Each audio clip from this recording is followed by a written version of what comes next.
भोगे हुए भोग की तृष्णा से भोग की महत बुद्धि पुष्ट होती है। वैसे ही भगवत प्राप्ति की महत बुद्धि कैसे पुष्ट होती है महाराज जी? बार बार भगवान की कथा सुनने से। ये बात पकड़ लो, बार बार भगवान के भक्तों के चरित्र सुनने से। ये दो बातें पकड़ लो। जब हम बार बार भगवान की चर्चा सुनते हैं तो हमारी आसक्ति होने लगती है भगवान में। जब बार बार भक्तों के चरित्र सुनते हैं तो भगवान की चर्चा सुनने से जो आसक्ति होती है उससे बढ़कर भगवान में आसक्ति होती है भक्तों की चरित्र सुनने से। इसलिए दो बातें, भक्त चरित्र और भगवान चरित्र, ये नशा बना लिया जाए तो भगवान में आसक्ति पैदा हो जाए। जब बैठे तो श्रीमद् भागवत की कथा, रामचरितमानस के भगवान के जो अपने आराध्य देव हों उनके पावन चरित्रों का बार बार पठन, बार बार श्रवण और बार बार गान किया जाए तो चरित्र गान से बहुत जल्दी भगवत आसक्ति पैदा होती है। और भगवत चरित्र गान से ज़्यादा महिमा भक्त चरित्र गान से भगवान में आसक्ति पैदा होती है। तो जैसे भोगों को भोगने से तृष्णा पुष्ट होती है, ऐसे भगवान के बार बार चरित्र गान से, बार बार चरित्र श्रवण से भगवत आसक्ति पुष्ट होती है। अगर भगवत चरित्रों का गान न किया जाए तो भगवत आसक्ति होना बहुत कठिन बात है। इतना कठिन मोह का त्याग करना है कि अन्य साधनों से ये पुष्ट होता रहता है। भगवान की कथा मात्र में इतनी ताकत है कि मोह का नाश कर देगी। महामोह महिषेष विशाला, राम कथा कालिका कराला। ये विशाल महिषासुर है मोह, इसको मारने के लिए राम कथा जो है ये कालिका कराल स्वरूप है। इसलिए भगवान की कथा जब हम गान करते, श्रवण करते हैं तो हमारे मोह का नाश हो जाता है। और मोह गए बिनु राम पद होई न दृढ़ अनुराग। राम कथा, भगवान की कथा, कृष्ण कथा, भक्त कथा, ये हमें भगवत आसक्ति प्रदान करती है। इसलिए जिसको ये रहस्य पता चल गया वो अपने जीवन में दो बातें पकड़ लेता है, एक तो भगवान का नाम और दूसरा भगवान और भक्तों के चरित्र सुनना। बस इतने से हो जाएगा। दो बातें पकड़ ले, इसी में प्रेम हो जाएगा। भगवान का नाम न छूटने पावे और खूब आशा बसन व्यसन याति नहीं, रघुपति चरित्र होए था सुनई। भगवान का जहाँ चरित्र सुनने को मिले, भगवान की लीला कथा सुनने को मिले। हम अपने हृदय की बात कहते हैं। बचपन से सन्यास मार्ग में रहे तो बड़ा ही शुष्क, कहीं ममता नहीं। 13 वर्ष की अवस्था से घर से निकले तो ममता शून्यता ही तो घर से निकालती है। कहीं ममता नहीं, कहीं आसक्ति नहीं, कहीं प्यार नहीं, ना अपने शरीर से न किसी और के शरीर से। कोई परवाह नहीं, न भोजन की, न सर्दी की, न गर्मी की, कोई चिंता नहीं।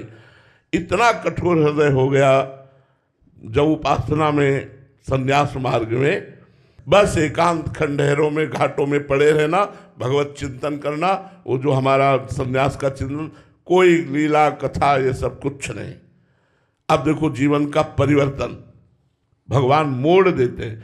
हम ये कहते हैं कि विषयी पुरुष को भक्त बनाना सरल है, लेकिन एक अहम ग्रह उपासना से परिपक्व हृदय को दासत्व में लाना सबसे कठिन काम है। अगर हमारा कोई उपासक हो तो हमारी बात समझ सकता है। एक पतित विषयी पुरुष को भक्त बनाना सहज है, लेकिन एक अहम ग्रह उपासना, अहम ब्रह्मास्मि की उपासना करने वाले को दासोहम में उतारना बहुत कठिन बात है। लीला कथा का चमत्कार तुम्हें सुना रहे हैं। तुलसी घाट में पीपल के वृक्ष के नीचे बैठे हुए थे। अलग अलग हमारा समय था कि कहाँ बैठेंगे। शाम के 1 घंटा भिखारियों के बीच में बैठते थे, तो जो भी चावल या जो भी सत्तू मीठा जो बचता वो जितना मिला वो लिया, बस एकांत हो गए। 24 घंटे में केवल शाम टाइम भिखारियों की पंक्ति बैठती थी, उसमें दाता लोग आकर भोजन दान करते थे, वही बच पाते। घाटों में ही मिलना, अन्य कहीं से किसी आश्रम से भिक्षा मांगना कुछ नहीं। नहीं मिला तो कई कई दिन भूखे रहते थे। तो एक संत आए, उनका बाबा यहाँ भाई जी अंध विश्वविद्यालय है दुर्गा कुंड के पास, तो वहाँ रास लीला हो रही है, चलो देखने चलते हैं। तो हमारी अरुचि थी, तो हम कहा नहीं, हमें कुछ नहीं देखना है, आप जाइए ना, आप हमें डिस्टर्ब क्यों कर रहे हैं, हम अपने ध्यान में बैठे हैं, क्यों परेशान कर रहे हैं। और उन्होंने कहा बाबा हम तुमसे कुछ ले थोड़ी रहे, तुमसे कह रहे हैं एक बार चले चलो ना, रास वृंदावन से रास आई है उसे देख लो चल के। तो हमने कहा कह दिया ना ना, तो आप क्यों परेशान हो रहे हैं। फिर उन्होंने कहा बाबा जब हम कह रहे हैं तो एक बार चल, ऐसे जैसे भगवान महादेव ही उस रूप में आकर हमको प्रेरित कर रहे हैं, चलो इनकी आज्ञा का पालन करने। तो दिन में महाप्रभु चैतन्य देव की लीला और रात्रि में रास लीला। जे ही गए तो सभा लगी हुई थी। महाप्रभु चैतन्य देव का वियोग श्री कृष्ण प्रेम का, और शाम के रास लीला। दूसरे दिन हमको कहना थोड़ी पड़ा है, अपने आप सब पहुंच गए। 1 महीने रास लीला जब चली और रास लीला देखा तो लगा अब हम जी नहीं पाएंगे। 1 महीने में भगवान की लीला कथा ने हमारे कठोर चित्त पर इतना प्रभाव किया कि श्री राम शर्मा आचार्य उस समय स्वस्थ थे तो खड़े होकर वही आचार्य पदवी पर ठाकुर जी को पद आदि के द्वारा लीला प्रकाशित करने के लिए प्रेरित करते थे। हमने सोचा अब लीला के बिना हम जी नहीं सकते, तो इनके चरण पकड़ लो, कह दें अपनी मंडली के साथ रख लो, तो भीख मांगकर खाएंगे भिक्षा और रात दिन इनकी सेवा में रहेंगे और रासलीला देखने को मिलेगी। ऐसा हमारे दिमाग में आया। उठे और भरी सभा में जाके साष्टांग दंडोत की। अब वो ब्रजवासी बहुत प्यार करते रहे, यहाँ भी प्यार करते रहे, आज भी उनका परिवार प्यार करता है। तो उन्होंने कहा अरे मार दियो बाबा, मार दियो बाबा। सन्यासी वेश में थे, बड़ी बड़ी जटाएं और लाल कपड़ा। तो उन्होंने कहा अरे बाबा हम गृहस्थ हैं, तुम विरक्त होकर क्यों प्रणाम करते हो। तो हम रो पड़े। हम कहा महाराज जी हम रास लीला के बिना जी नहीं सकते, अब आप अपने पास रख लीजिए, मैं रोज रास लीला देखा करूंगा और मांग के खाऊंगा, आपसे कुछ नहीं लूंगा। वो मानो सदगुरु के वचन निकल रहे थे उस समय। उन्होंने कहा बाबा मेरी बात मान ले, एक बार तू वृंदावन आ जा, तुझे बिहारी जी कभी नहीं छोड़ेंगे। ये श्री राम शर्मा जी के वचन नहीं थे, ये साक्षात भगवान के वचन थे। अब बस लगन लग गई वृंदावन जाना। अच्छा पैसा रखते नहीं थे, कैसे वृंदावन पहुंचे, पैदल चलना तो रास्ता पता होना चाहिए। तो एक संत मिल गए जुगल किशोर जी, वो भी वृंदावन आ चुके हैं, वृंदावन वास करते। तो उनसे हमने कहा, वो थोड़ा दंडोत प्रणाम और कुछ प्रसाद दे दिया करते। हम कहा आप हमको वृंदावन पहुंचा सकते। बोले हाँ बाबा आपको वृंदावन की व्यवस्था मैं कर दूंगा। उन्होंने वृंदावन की व्यवस्था, पहले चित्रकूट ले गए, चित्रकूट से वृंदावन आए। आज तक बिहारी जी ने नहीं छोड़ा, जैसा श्री राम शर्मा ने कहा था। लीला कथा ने सब भूल गए, जो अहम महाशिव जो संन्यास सब भूल गए। सब हृदय जो एक पत्थर हृदय था वो लुजलुजा हृदय हो गया है। हम तुम्हें कैसे बताएं, सामने कोई रो देता है तो लगता है इसको प्राण दे दें, क्या दे दें, कैसे खुश हो जाए, क्या मतलब इतनी ममता, इतना प्यार, इतना हृदय में द्रवण क्रिया ये हमने नहीं देखी अपने हृदय में। ये उपासना का रंग चढ़ा। तो आज जो हम राधा वल्लभ जी के दास वृंदावन की उपासना और आप सब ब्रजवासियों की चरण रज का सौभाग्य प्राप्त कर रहे हैं, ये भगवान की लीला कथा से ही प्राप्त कर रहे हैं। तो लीला कथा ने अखंडानंद से प्रेमानंद में पहुंचा दिया। लीला कथा ही है जो आसक्ति पैदा कर देती है। अब लीला कथा हमारा प्राण हो गई है। हम बैठ करके कहीं जाकर नहीं सुनते, लेकिन जो हमारे आचार्यों ने वाणी में गायन किया है लीला कथा, उसी को निरंतर एकांत में गुनगुनाना, उसी का मनन करना, उसी का चिंतन, वही हमारा रास विलास जीवन हो गया। अगर रास ना देखते तो हम परम सत्य कहते, न वृंदावन मिलता, न हम कभी राधा वल्लभ जी को जानते थे, न कभी राधा नाम जानते थे। ये सिर्फ रास की कृपा से हमें प्राप्त हुआ।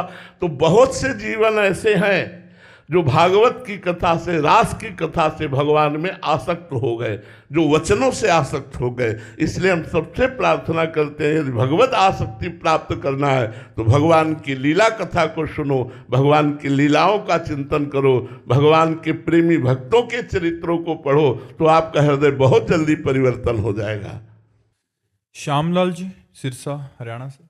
राधे राधे महाराज जी। महाराज जी, प्रेम और वासना में क्या अंतर है? वासना अगर सद है तो प्रेम में सहायक है, और वासना असद है तो वो दुर्वासना है, वो नरकगामी बना देगी। वासना चाहिए, हम वासना का निषेध नहीं करते, वासना चाहिए। वो भगवत आराधन की वासना होनी चाहिए, धर्म पूर्वक विषय सेवन की वासना होनी चाहिए। असद वासना का त्याग, सद वासना के द्वारा भगवत मार्ग में पहुंचना, फिर सद वासना का भी त्याग, निर्वासनिक। असद वासना का त्याग करना अनिवार्य है। सद वासना भक्ति में सहायक है। अगर सद वासना नहीं होगी तो भक्ति तक हम पहुंच ही नहीं पाएंगे। हमारे अंदर सद वासना होनी चाहिए, असद वासना का त्याग होना चाहिए। दुर्वासना जो हमारे हृदय को खींच करके असत आचरण कराती है, उसका त्याग करना चाहिए। और सद वासना से भक्ति, और भक्ति से समस्त वासना, सद असत दोनों का त्याग, फिर तो हृदय में कोई भी वासना नहीं रह जाती है।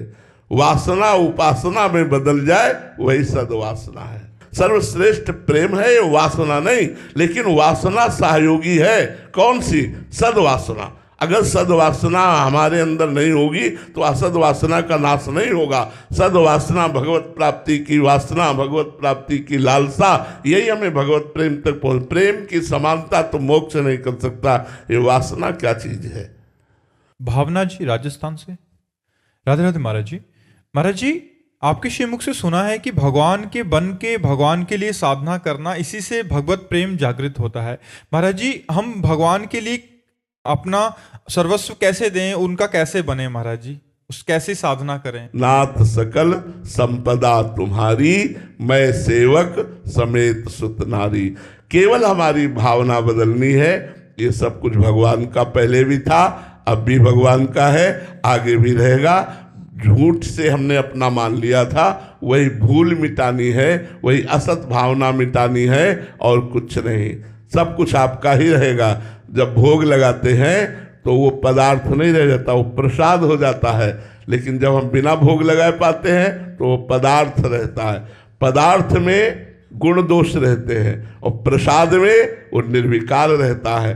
तो जब हम अपना मानते हैं तो कर्मों का भोग भोगना पड़ता है, और जब प्रभु को समर्पित हो जाते हैं तो भोग भोगते हुए भी वो निर्विकार स्थिति को प्राप्त होकर मोक्ष या प्रेम को प्राप्त होता है। तो हम भगवान को कैसे अपना समर्पण करें? भावना से। ये पुत्र भगवान का, ये पत्नी भगवान की, पति भगवान का स्वरूप, सब कुछ भगवान का, घर भगवान का, सब भगवान का है। देखो, एक कुटिया में आसक्ति हो जाए तो आपके बंधन का कारण हो सकता है। और चक्रवर्ती सम्राट महाराज अम्बरीश पूरे राज्य पर आसक्ति नहीं, भगवान का मान के कर रहे हैं। तो कहे भरत जी महाराज राम जी की पादुका को सिंहासन पर विराजमान कर 14 वर्ष तक अयोध्या का शासन किया, लेकिन शासन किसका? राम जी का। राज्य किसका? राम जी का। भरत जी क्या समझते थे? मैं सेवक हूं और पादुका जी राजा हैं, उनकी आज्ञा मांग मांग करके पूरे नगर का शासन करते थे।